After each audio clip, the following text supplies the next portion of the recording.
তো বন্ধুরা, এই বছরের G20 সামিট হওয়ার কথা ছিল সাউথ আফ্রিকা এবং সেটা হয়েছে। আর সেটা অ্যাটেন্ড করতে আমাদের ইন্ডিয়ান প্রধানমন্ত্রী গেছিলেন, বাট ডোনাল্ড ট্রাম্প বলেছিলেন দ্যাটস বাইকট, মানে আমি যাব না। কারণ কেউ জানে না, হয়তো সাউথ আফ্রিকার সাথে রিলেশন ভালো নেই। তো G20 কি বলে দিচ্ছি, 85% যারা জিডিপি রাখে সেই 20খানা দেশের সমূহ। এতে ইন্ডিয়া যাওয়ার মেন কারণ হচ্ছে ইন্ডিয়ার সাথে সাউথ আফ্রিকার প্রচুর লেনদেন হয়, মানে ইন্ডিয়া সাউথ আফ্রিকার কাছ দিয়ে নেয়, সাউথ আফ্রিকা ইন্ডিয়ার কাছ দিয়ে নেয়। এটা সেরকমই সামিট যেরকম বাইডেন এসছিলেন আগের বছর, আগের বছর যে যখন ইন্ডিয়াতে হয়েছিল, কিন্তু উনি বলেছিলেন যে পুতিন আসলে পরে আমি আসবো না। সো পুতিন আসেনি। পুতিন ওনার যে আছে সার্গেই ল্যাভরভ ওনাকে পাঠিয়েছিলেন, বিদেশমন্ত্রী ওনাকে পাঠিয়েছিলেন। কিন্তু এতে আরও দুজনকেও দেখা যায়নি, পুতিন আর শি জিনপিং, এই দুজনও এই টোয়েন্টি সামিটে আসেনি।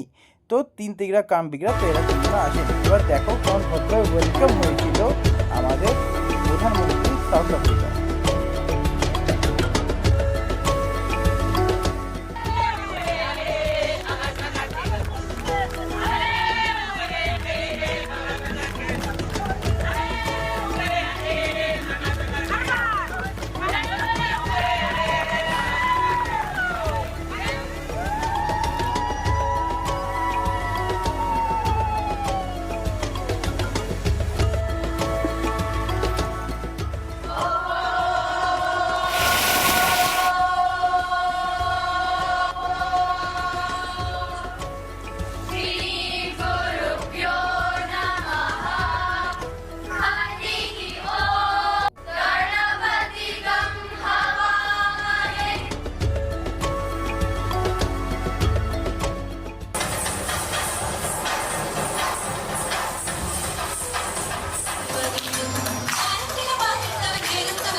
কিন্তু ডোনাল্ড ট্রাম্প ভেবেছিলেন ওনাকে ছাড়া হবে না, কিন্তু হয়ে গেছে। কিন্তু এইবার G20-র মুখ্য ভাগ হচ্ছে দ্যাটস গাভেল, এই হাতুড়িটা ট্রান্সফার হয় নেক্সট যেখানে G20 সামিট হবে সেখানে। কিন্তু আমেরিকার কেউ ছিল না বলে এই হাতুড়িটা ট্রান্সফার হয়নি। তো মিস্টার রামফোসা কি বলেছেন আপনারা শুনে নিন।